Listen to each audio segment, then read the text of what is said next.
Bonjour. Dans le livre des Nombres, le défi aujourd'hui, c'est d'aller du chapitre 6 jusqu'au chapitre 14. Alors le chapitre 6, c'est le Naziréa. Je vais très vite, mais certains peuvent faire des vœux, pouvaient faire des vœux, et du coup ils se coupaient plus les cheveux, ils ne buvaient plus de boissons alcoolisées, et même ils ne touchaient plus aux fruits de la vigne, aux raisins, et ils consacraient leur vie à l'Éternel, soit pour un temps, soit pour toujours. On voit que quelques rares exemples de Naziréa dans la Bible, et c'était des Naziréas permanents, on pense à Samson et à Samuel. Dans le chapitre 7, en fait, ce sont les offrandes des princes pour la dédicace de l'autel. On voit la générosité des princes des tribus d'Israël, et le fait que chacun ait la même offrande. Et on voit aussi dans ce chapitre comment Dieu parlait à Moïse, et comment Moïse parlait à Dieu, vraiment distinctement. Quand Moïse était près de l'arche de l'Alliance, eh bien, il parlait à Dieu, et Dieu lui répondait. Moïse entendait clairement, distinctement une voix, c'est précisé dans le chapitre 7, et pour nous c'est important. Des fois on se dit comment il faisait pour avoir des informations aussi précises, aussi claires. Eh bien, il entendait une voix qui lui parlait. Dans le chapitre 8, on a la purification des Lévites avec l'aspersion d'eau et puis le nettoyage de leurs vêtements. Il y a une cérémonie aussi impressionnante où les fils d'Israël appuient leurs mains ou mettent leurs mains sur les Lévites pour que leur péché soit transféré. Et puis aussi, il y avait cette idée que les Lévites remplaçaient les premiers-nés d'Israël, donc il y avait un balancement, on appelait ça l'offrande balancée. Dans ce chapitre 8, il y a quelque chose d'étonnant aussi, c'est qu'on comprend que pour les Lévites, c'est la retraite à 50 ans.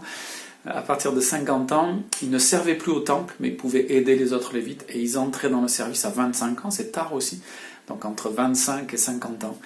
Eh bien, ils étaient vraiment dans le service effectif dans le temple. Avant et après, c'était simplement de l'aide pour les objets, notamment du temple, pour le transport des objets. Dans le chapitre 9, il y a quelques détails sur le déplacement du camp, la nuée et le feu.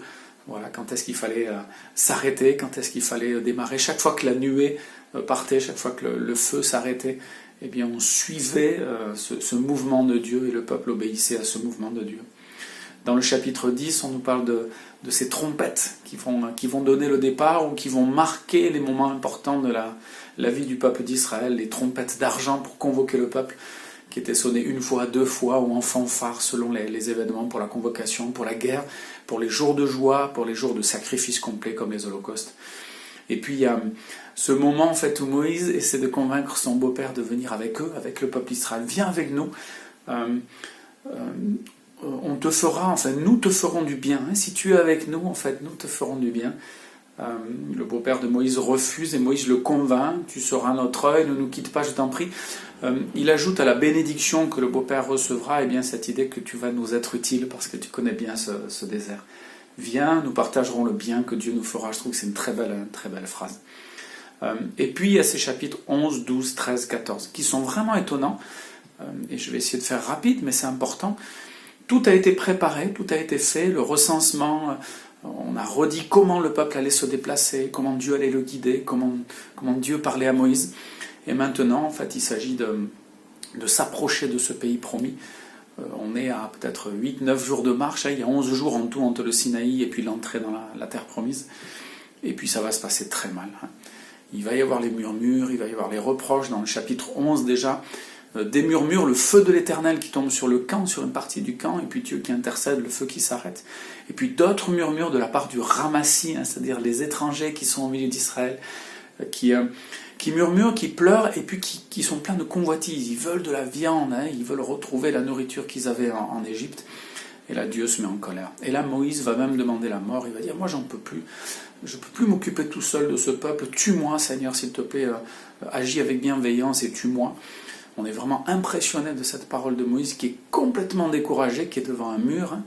Et Dieu va lui répondre en lui disant, ok, nomme maintenant 70 anciens, je leur donnerai un peu de l'esprit que je t'ai donné. Et ils gouverneront avec toi, ne te décourage pas. Et Moïse va continuer. Dieu va envoyer de la viande, des cailles qui vont arriver de la mer, poussées par le vent, et des kilos et des kilos et des kilos de viande. Vous en aurez jusqu'à ce qu'elle vous sorte par le nez, et Dieu va quand même punir aussi le peuple. Tous ceux qui ont fait preuve de convoitise, ce jour-là, vont mourir.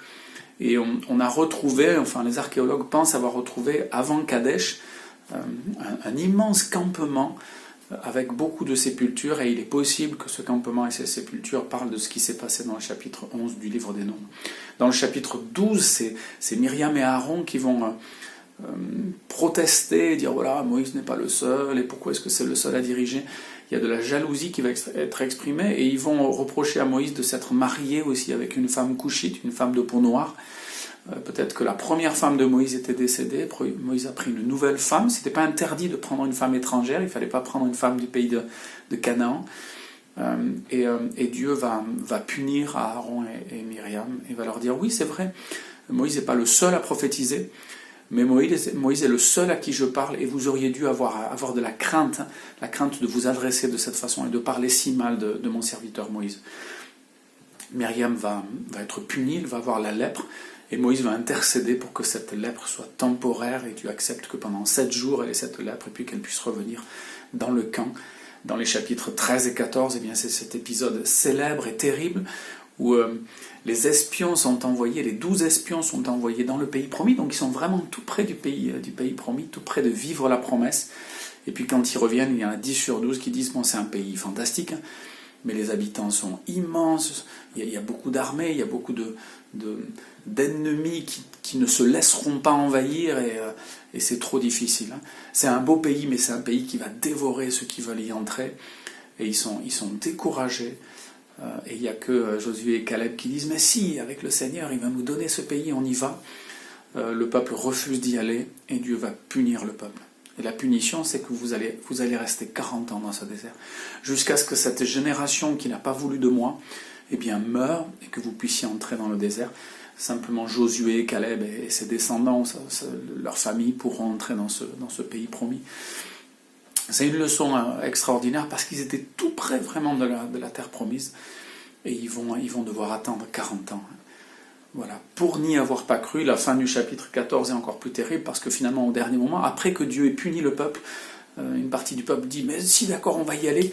Et puis Moïse leur dit, et Moïse et Dieu leur disent « mais non, je vous ai dit que c'était fini, vous êtes punis, n'y allez pas, vous allez vous faire massacrer ». Et c'est ce qui se passe. Il y a une partie du peuple qui est vaincue, massacrée par les habitants de Canaan. C'est touchant de voir que ces chapitres 11, 12, 13, 14 nous montrent un retournement complet. Le peuple d'Israël était si près de la terre promise, et il s'en éloigne, et il murmure, et il ne croit pas, et il est jaloux. Et au chapitre 13 et 14, il a peur. Toutes ces émotions qui nous éloignent de la confiance et de la foi vis-à-vis de Dieu, ce sont des choses qui nous arrivent. C'est touchant de voir le peuple d'Israël si près du but, et qui fait marche arrière, et qui murmure, et qui pleure, et qui rouspète. Et de voir aussi à la fois la patience de Dieu, l'intercession de Moïse, qui à chaque fois va demander à Dieu de sauver ce peuple dur et difficile, mais aussi les punitions de Dieu. C'est-à-dire que Dieu n'extermine pas son peuple, comme il veut le faire à un moment, et Moïse intercède, mais il le punit quand même. Donc voilà, c'est une leçon aussi pour nous. Dieu est patient, Dieu nous aime, Dieu nous accompagne même dans nos erreurs et dans nos murmures, mais Dieu nous punit aussi. Il faut qu'on ait pleinement conscience de ça. Donc le peuple d'Israël va vraiment, en tant que peuple, entrer dans la terre promise, mais ceux qui auraient été pleins de convoitises, pleins de doutes, d'un doute excessif concernant Dieu, vont vivre aussi les conséquences de cette convoitise et de ce doute. Voilà, que Dieu nous encourage, parce que si ce que Dieu nous promet n'est pas loin, eh bien nous pouvons y entrer, et essayons d'avoir foi et confiance. Et si nous perdons cette foi et cette confiance, eh bien Dieu continuera de nous accompagner, mais il est possible qu'il nous punisse pour nous faire comprendre que ce que nous avons fait est grave. Voilà, on poursuivra notre lecture du livre des Nombres avec les chapitres 15 et suivants, la suite de l'histoire et puis d'autres lois qui sont données par Dieu à Moïse et au peuple d'Israël. Dieu vous bénisse.